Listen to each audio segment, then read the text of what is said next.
तो good morning guys. तो चलिए आज का रिवीजन वाला सेशन स्टार्ट करते हैं। तो देखिए पहला प्रश्न आपसे पूछा जा रहा है, किसे स्पोर्ट्स सिटी के रूप में विकसित किया जाएगा? तो किसे? अहमदाबाद को, गुजरात के अहमदाबाद को।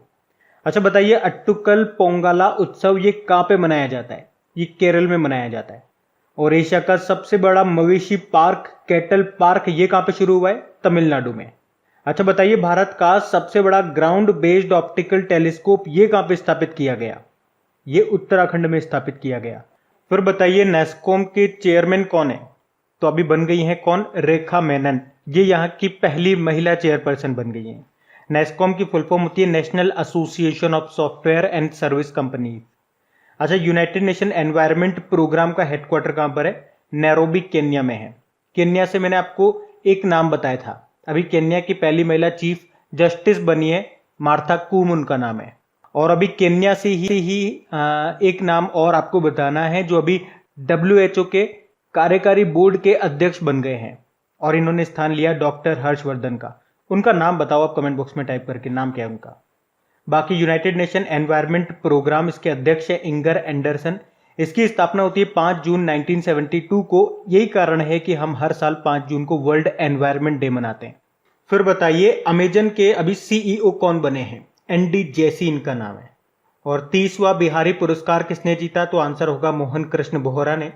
इन्होंने इनकी बुक तस्लीमा संघर्ष और साहित्य के लिए 2020 का 30वां बिहारी पुरस्कार जीता है। अच्छा, वो पेंटेड माई लस्ट रेड नाम की बुक को किसने लिखा? श्री अय्यर ने।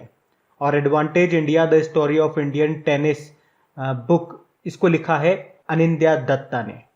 अब डीज की बात करते हैं।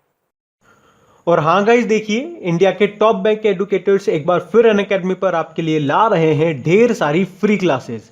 तो अनअकैडमी की हर क्लास कंडक्ट की जाती है आपके बैंक की हर परीक्षा की तैयारी को और भी ज्यादा मजबूत करने के लिए। और ये सारी फ्री क्लासेस आपको मिलेंगी अनअकैडमी पर, जहां पर आप अपने फेवरेट टीचर के साथ अपने घर से अपने पर्सनल शेड्यूल के हिसाब से पढ़ सकते हैं। और अनअकैडमी की हर क्लास आप लाइव नहीं तो बाद में रिकॉर्डेड सेशन के द्वारा भी अटेंड कर सकते हैं। और अगर आप चाहें तो क्लास को डाउनलोड करके ऑफलाइन भी देख सकते हैं। और आप लाइव क्लास में आस्क अ डाउट फीचर के द्वारा टीचर से अपने डाउट भी क्लियर करवा सकते हैं। और आप लाइव क्विजेज और टेस्ट सेशन भी अटेंड कर सकते हैं, जहां पर आपको अपनी लाइव रैंकिंग भी देखने को मिलेगी। और अनअकैडमी पर टोटल 12 भाषाओं में क्लासेस कंडक्ट होती है, तो आप अपनी फेवरेट भाषा में क्लास अटेंड कर सकते हैं। आप अपने टीचर के साथ इंटरेक्ट कर सकते हैं, लाइव पोल में पार्ट ले सकते हैं। और ये सभी फीचर आपको मिलेंगे एक ही प्लेटफॉर्म पर, एक ही सब्सक्रिप्शन के साथ। तो आज ही सब्सक्राइब करें अनअकैडमी पर और इन सभी बेनिफिट्स का लाभ उठाइए। और हाँ देखिए, अगर आप मेरा कोड जो कि है क्रेक एग्जाम 10 यूज करते हैं तो आपको एडिशनल 10% का इंस्टेंट डिस्काउंट भी मिलता है। तो आपको इन सभी क्लासेस के जो लिंक हैं वो नीचे डिस्क्रिप्शन में मिल जाएंगे, तो वहां जाकर के आप इन सब का बेनिफिट उठा सकते हैं। अभी हम बढ़ते हैं आगे। देखो, पहला डे है वर्ल्ड वाइल्ड लाइफ डे, विश्व वन्यजीव दिवस, जो मनाया जाता है 3 मार्च को। इसकी थीम थी forest and livelihood sustaining people and planet. फिर बताइए, वर्ल्ड हियरिंग डे कब होता है? ये होता है 3 मार्च को। और इसकी क्या थीम थी? Hearing care for all, screen, rehabilitate, communicate. आप बताइए, वर्ल्ड सिविल डिफेंस डे कब होता है? ये होता है 1 मार्च को। इसकी थीम थी strong civil protection to preserve the national economy. और जीरो डिस्क्रिमिनेशन डे ये मनाया जाता है 1 मार्च को, यानी कि शून्य भेदभाव दिवस। और इसकी थीम थी एंड इनइक्वालिटीज। अच्छा, नेशनल साइंस डे कब होता है? राष्ट्रीय विज्ञान दिवस 28 फरवरी को होता है। इसकी थीम क्या थी? Future of science and technology and innovation, impact on education, skills and work. अब बताइए, अंतर्राष्ट्रीय मातृभाषा दिवस, इंटरनेशनल मदर लैंग्वेज डे कब होता है? ये 21 फरवरी को होता है। और राष्ट्रीय महिला दिवस, नेशनल वुमेन डे, ये 13 फरवरी को होता है। और वर्ल्ड रेडियो डे ये भी 13 फरवरी को ही होता है। और इसकी थीम थी न्यू वर्ल्ड न्यू रेडियो। अब बताइए, राष्ट्रीय उत्पादकता दिवस, नेशनल प्रोडक्टिविटी डे, ये 12 फरवरी को होता है। अच्छा, विश्व दलहन दिवस कब मनाया जाता है? ये मनाया जाता है 10 फरवरी को। और इसकी क्या थीम थी? Nutritions seeds for a sustaining future. बढ़ते हैं आगे। चलिए पुराने महीने के करंट अफेयर्स का भी रिवीजन करते हैं। बताइए, गर्भपात शोक अवकाश को लागू करने वाला दुनिया का भी दूसरा देश कौन सा बना था? न्यूजीलैंड बना था। पहला कौन सा है? पहला भारत है। न्यूजीलैंड की कैपिटल वेलिंगटन है, करेंसी है न्यूजीलैंड डॉलर और प्रधानमंत्री है जेसिंडा आर्डर्न। अच्छा बताइए, Manohar Parrikar brilliant mind simple life नाम की बुक को किसने लिखा? नितिन गोखले ने। और उत्तर प्रदेश के किस शहर में residential hockey centre of excellence स्थापित किया गया? तो आंसर होगा लखनऊ में। अच्छा, आंध्र प्रदेश की राज्य निर्वाचन आयुक्त कौन बनी है? तो आंसर होगा नीलम साहनी, यानी कि स्टेट इलेक्शन कमिश्नर। क्या नाम है? नीलम साहनी। बताइए, किसने माउंट किलिमंजारो पर 24 घंटे रुक करके एक रिकॉर्ड बनाया? तो आंसर होगा रोहताश खिलेरी ने। और अभी माउंट किलिमंजारो, पहले तो ये देखो, ये माउंट किलिमंजारो अफ्रीका महाद्वीप की सबसे ऊंची चोटी है जो आपको मिलेगी तंजानिया में। और अभी इस पे चढ़ाई करने वाले, सफलतापूर्वक इसको फतेह करने वाले सबसे युवा बने थे कौन? विराट चंद्रा। ये हैदराबाद के, इनकी उम्र मात्र 7 साल है, 7 ईयर ओल्ड। फिर बताइए, किस राज्य सरकार ने मुख्यमंत्री देव दर्शन योजना को शुरू किया? तो आंसर होगा गोवा ने। वरिष्ठ नागरिकों को तीर्थ स्थल की यात्रा कराने के लिए थी ये योजना। फिर बताइए, किस राज्य ने सस्ती किराया आवास योजना को शुरू करने की घोषणा की थी? तो आंसर होगा उत्तर प्रदेश ने। और बताएं, कौन सा राज्य जल्द ही देश में अधिकतम अंतरराष्ट्रीय हवाई अड्डों वाला राज्य होगा? तो आंसर होगा उत्तर प्रदेश। टोटल 5 हो जाएंगे यहाँ पे 2023 तक, अभी 3 है। और अभी आपको याद होगा जो कुशीनगर एयरपोर्ट है उसे इंटरनेशनल एयरपोर्ट का दर्जा भी मिला था।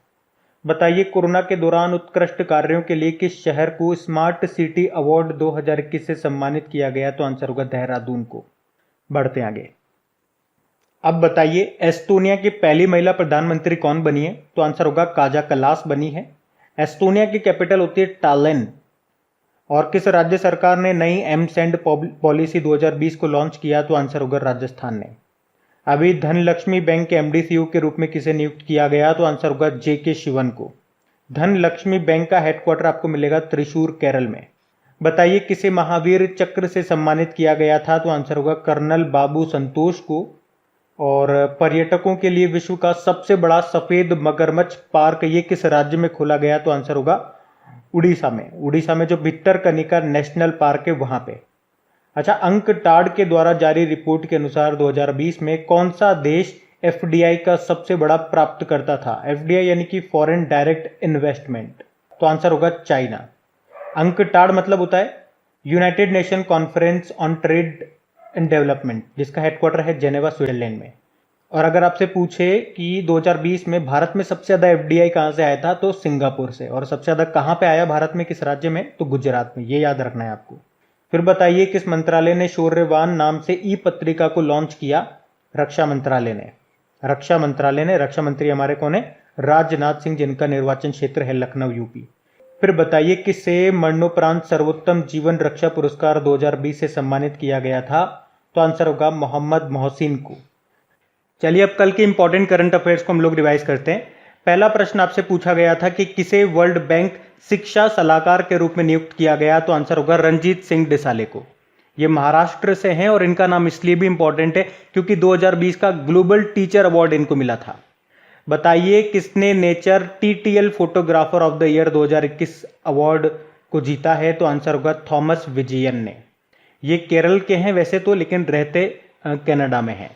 और इन्होंने एक औरंगुटान की तस्वीर ली थी और उस तस्वीर का भी नाम है the world is going upside down. तो ये नाम भी याद रखना आप, थॉमस विजयन इनका नाम है। अच्छा, 60वीं सीनियर राष्ट्रीय एथलेटिक्स चैंपियनशिप का आयोजन कहां पे किया गया? तो आंसर होगा ये जुलाई के महीने में होगा इस बार 2021 में। वैसे वर्ल्ड एथलेटिक्स का हेडक्वार्टर कहां पर है? ये मोनाको में है। इसके प्रेसिडेंट है सेबेस्टियन कोई। अच्छा, विश्व समुद्री दिवस कब मनाया जाता है? तो आंसर होगा 8 जून को, वर्ल्ड ओशियन डे। और इसकी क्या थीम रही?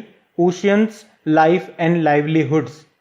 और वैसे 8 जून को वर्ल्ड ब्रेन ट्यूमर डे भी मनाया जाता है। अच्छा, ये तो हो गया विश्व समुद्री दिवस। एक राष्ट्रीय समुद्री दिवस भी होता है जो हम 5 अप्रैल को मनाते हैं, ये भी आप ध्यान रखना। फिर बताइए, किस राज्य ने कोविड-19 टीकों की खुराक लेने के लिए अभी गुलाबी बूथ शुरू किए? तो आंसर होगा उत्तर प्रदेश ने। तो महिलाओं को कोरोना वायरस के टीके की एक खुराक लेने के लिए प्रोत्साहित करने के लिए उन्हें ये शुरू किया है उत्तर प्रदेश सरकार ने। अभी बताइए सीबीएसई ने अपने पाठ्यक्रम में कोडिंग और डेटा साइंस सब्जेक्ट को शुरू करने के लिए या शामिल करने के लिए किसके साथ समझौता किया? तो आंसर होगा माइक्रोसॉफ्ट के साथ। सीबीएसई के अध्यक्ष मनोज आहूजा हैं और माइक्रोसॉफ्ट की बात करेंगे तो इसका हेडक्वार्टर मिलेगा आपको वॉशिंगटन यूएसए में। इसके सीईओ कौन है? सत्या नडेला है। इसके फाउंडर हैं बिल गेट्स और पॉल एलन। बताइए किसने Azerbaijan grand prix formula 1 race को जीत लिया? तो आंसर होगा सर्जियो पेरेज ने। ये मैक्सिकन हैं और रेड बुल के ड्राइवर हैं ये। अच्छा बताइए किस राज्य सरकार ने नॉलेज इकोनॉमी मिशन को अभी शुरू करने की घोषणा की? तो आंसर होगा केरल ने। अच्छा अभी केरल की दूसरी बार मुख्यमंत्री कौन बन गए? पिनाराई विजयन बन गए, लेफ्ट डेमोक्रेटिक पार्टी से हैं ये। फिर बताइए भारतीय नौसेना का हाइड्रोग्राफिक सर्वेक्षण जहाज जिसका नाम है आईएनएस संध्याक, ये कहां से सेवा मुक्त या डिकमीशन किया गया? विशाखापत्तनम से। अभी भारत का पहला डेस्ट्रॉयर विध्वंसक उसको भी डिकमीशन कर दिया गया, क्या नाम था उसका? आईएनएस राजपूत, राज करेगा राजपूत। अच्छा अफ्रीकी संघ ने अभी सैन्य तख्तापलट के बाद किस देश की सदस्यता को निलंबित कर दिया? तो आंसर होगा माली। माली की कैपिटल बमाको है। फिर बताइए अभी टीचर एलिजिबिलिटी टेस्ट यानी कि शिक्षक पात्रता परीक्षा योग्यता प्रमाण पत्र की नई वैधता क्या है? आजीवन रहेगी, पहले ये 7 साल की ली थी इसकी वैधता, वैलिडिटी। और अभी यूपी मानवाधिकार आयोग के अध्यक्ष कौन बन गए? बालकृष्ण नारायण। वैसे अभी राष्ट्रीय मानवाधिकार आयोग नेशनल ह्यूमन राइट कमीशन के नए चेयरमैन भी बने थे, कौन? अरुण कुमार मिश्रा। तो गाइज ये था हमारा आज का करंट अफेयर्स का रिवीजन वाला सेशन। देखिए सेशन अच्छा लगा हो एक तो लाइक ज़रूर किया कीजिए और सबसे इंपॉर्टेंट वीडियो के लिंक को अपने दोस्तों के साथ में अपने स्टडी ग्रुप में शेयर ज़रूर करा करें। अब कुछ क्वेश्चंस आप लोगों से पूछे जाएंगे, क्वेश्चंस आप लोग लगाइए और देखिए कितने क्वेश्चंस आप लोगों से बन पा रहे हैं। बाकी हम इनको कल सॉल्व करते हैं। ये क्वेश्चन आपके सामने।